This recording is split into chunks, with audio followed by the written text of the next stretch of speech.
ராஜேஷ், ஏற்கனவே பிரிந்தவர்களை இணைக்க வேண்டும்னு முன்னாள் அமைச்சர் செங்கோட்டையன் தெரிவிச்சிருந்தாங்க. அதுல அதிமுக பொதுச் செயலாளர் இபிஎஸ்க்கும் முன்னாள் அமைச்சர் செங்கோட்டையனுக்கும் கருத்து வேறுபாடு ஏற்பட்டுச்சு.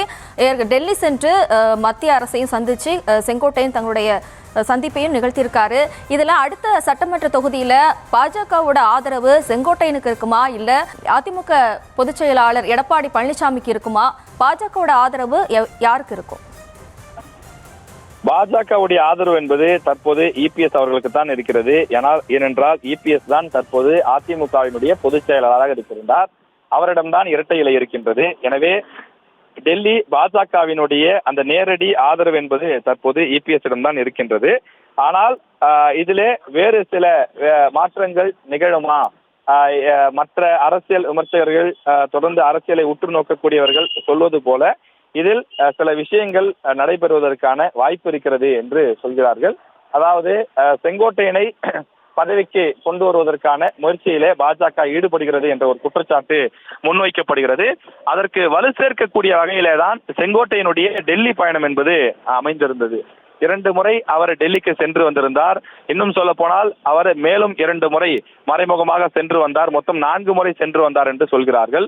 அமித்ஷா அவர்களை சந்தித்தார். அதே போல நிர்மலா சீதாராமன் அவர்களை சந்தித்தார் என்று சொல்கிறார்கள். தமிழ்நாட்டிற்கு நிர்மலா சீதாராமன் வந்த போதும் 3 முறை செங்கோட்டையன் அவர்கள் இங்கே சந்தித்து பேசியிருக்கின்றார். ஒரு கட்சியுடன் கூட்டணியில இருக்கும் போது எதற்காக அந்த கட்சியினுடைய தலைமையுடன் அதிருப்தியில இருக்கக்கூடிய ஒரு நபரை பாஜக தலைவர்கள் சந்திக்க வேண்டும்? குறிப்பாக பாஜகவினுடைய முக்கிய முகமாக இருக்கக்கூடிய அமித்ஷா அவர்களும் நிர்மலா சீதாராமன் அவர்களும் எதற்காக சந்தித்தார்கள்? அப்படியானால் அவர்கள் பிளான் பி என்ற ஏதேனும் ஒரு திட்டத்தை வைத்திருக்கிறார்களா? அதாவது பிளான் ஏ என்பது நேரடியாக அதிமுகவுடன் கூட்டணியில இருக்கிறார்கள். ஒருவேளை கடைசி நேரத்தில் வேறு ஏதாவது மாற்றங்கள் நிகழ்ந்தாலோ அல்லது அவர்கள் வேறு ஏதேனும் திட்டம் போட்டாலோ அதனை நிறைவேற்றக்கூடிய வகையில செங்கோட்டையனை ஏதேனும் பதவி கொடுத்து அவரை தங்களுடைய கட்டுப்பாட்டில் வைப்பதற்கு ஏதாவது முயற்சி செய்கிறார்களா என்பதுதான் பல அரசியல் நோக்கர்களுடைய ஒரு சந்தேகமாக இருக்கின்றது. எனவே அதற்கும் கூட வாய்ப்பு இருக்கிறதா? ஏனென்றால் அரசியலில் எதுவும் சாத்தியம், எது வேண்டுமானாலும் எப்போது வேண்டுமானாலும் நிகழும் என்பதை நாம் தொடர்ந்து தமிழ்நாட்டு அரசியலிலே கடந்த 70 ஆண்டுகளில் பல மாற்றங்களை, பல வித்தியாசங்களை பார்த்திருக்கிறோம். எனவே அதுபோல செங்கோட்டையனுக்கு பாஜகவினுடைய டெல்லி பாஜகவினுடைய ஆதரவு இருக்கிறதா? சில தலைவர்கள் தொடர்ந்து அவரை இயக்கிக் கொண்டிருக்கிறார்களா என்ற ஒரு கேள்வியும் இருக்கிறது. இந்த கேள்வியை நேரடியாக செங்கோட்டையனிடமே வைத்த போது அவர் அதெல்லாம் கிடையாது, என்னுடைய தலைவர் என்பது எம்ஜிஆர் தான், என்னுடைய வழிகாட்டி என்பது ஜெயலலிதா அவர்கள் தான், இதுல எந்த விதமான மாற்று கருத்தும் கிடையாது, என்னுடைய நோக்கம் என்பது அதிமுக மீண்டும் ஆட்சிக்கு வர வேண்டும், தற்போது இருக்கக்கூடிய அதிமுக ஒரு பலமற்ற அதிமுகவாக இருக்கின்றது, இந்த பலமற்ற அதிமுக தேர்தலை சந்தித்தால் வெற்றி வாகை சூட முடியாது, எனக்கு சீட்டு இல்லை என்றாலும் பரவாயில்லை, நான் அழிந்தாலும் பரவாயில்லை, இந்த இயக்கம் நன்றாக இருக்க வேண்டும், முன்னாள் முதலமைச்சர் ஜெயலலிதா சொன்னது போல 100 ஆண்டுகளுக்கு இந்த இயக்கம் இருக்க வேண்டும், அப்படியானால் பிரிந்தவர்கள் ஒன்று சேர வேண்டும் என்று செங்கோட்டையன் சமீப நாட்களாக தொடர்ந்து முழங்கிக் கொண்டிருக்கிறார். எனவே அந்த அடிப்படையில தான் நான் டெல்லியில் இருக்கக்கூடிய தலைவர்களை சந்தித்தேன், அவர்களை ஒருங்கிணைக்கக்கூடிய பணிக்காகத்தான் சந்தித்தேன் என்பது போல அவர் பேசியிருந்தார்.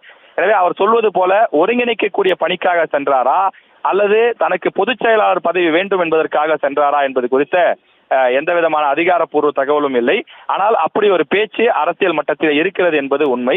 அதே நேரத்தில் முக்கியமாக கவனிக்க வேண்டிய ஒன்று, 2017 எடப்பாடி பழனிசாமி அவர்கள் தமிழ்நாட்டினுடைய முதலமைச்சராக பதவியேற்றுக் கொண்ட நேரத்திலே சசிகலா அவர்களுடைய முதல் சாய்ஸாக செங்கோட்டையன் தான் இருந்தார்.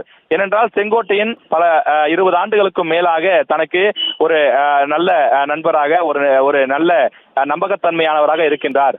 அவரை முதலமைச்சராக உட்கார வைத்தால் அவர் இந்த கட்சியையும் ஆட்சியையும் பார்த்துக் கொள்வார், பிறகு தான் சிறையிலிருந்து வந்த பிறகு தன்னிடம் ஒப்படைப்பார் என்று கருதியதாகவும், ஆனால் அப்போது இருந்த சில சூழ்நிலைகள் காரணமாக செங்கோட்டையனுக்கு இந்த பதவி வழங்கப்படவில்லை, 2வது சாய்ஸாகத்தான் இபிஎஸ்க்கு கொடுக்கப்பட்டது என்று சிலர் சொல்கிறார்கள். எனவே தனக்கு அப்படி ஒரு வாய்ப்பு கிடைத்து அதை நான் நழுவ விட்டு விட்டோமே என்று செங்கோட்டையன் பின் நாட்களில் வருந்தியதாக சொல்கிறார்கள். எனவே அப்படி ஒரு சூழல் மீண்டும் அமைந்தால் அதை கச்சிதமாக பிடித்துக் கொள்ள வேண்டும் என்று செங்கோட்டையன் நினைப்பதாகவும், அதன் காரணமாகத்தான் மீண்டும் அதிமுகவினுடைய பொதுச் செயலாளர் போன்ற உயரிய பொறுப்புக்கு வருவதற்கு அவர் ஆசைப்படுவதாகவும், அதன் காரணமாகத்தான் அதிமுகவிலிருந்து இப்படியே புரட்சி செய்து கொண்டிருக்கிறார், இப்படி அவர் மோதல் போக்கை செய்து கொண்டிருக்கிறார் என்றெல்லாம் சொல்கிறார்கள். ஆனால் அவர் சொல்லக்கூடிய விஷயம் அதிமுகவுடைய ஒற்றுமைக்காக பாடுபடுகிறேன் என்று சொல்கிறார். எது எப்படியாக இருக்க போகிறது, என்ன நடக்கப் போகிறது என்பதையெல்லாம் நாம் பொறுத்திருந்தான் பார்க்க வேண்டும். முன்பு நான் சசிகலாவை பார்க்கவே இல்லை என்று சொல்லி வந்த செங்கோட்டையன் நேற்றைய தினம் வெளிப்படையாக சந்தித்திருக்கிறார், வணக்கம் வைத்திருக்கிறார், பேசியிருக்கின்றார், கூட்டாக செய்தியாளர் சந்திப்புகளை எல்லாம் நடத்தியிருக்கிறார்கள்.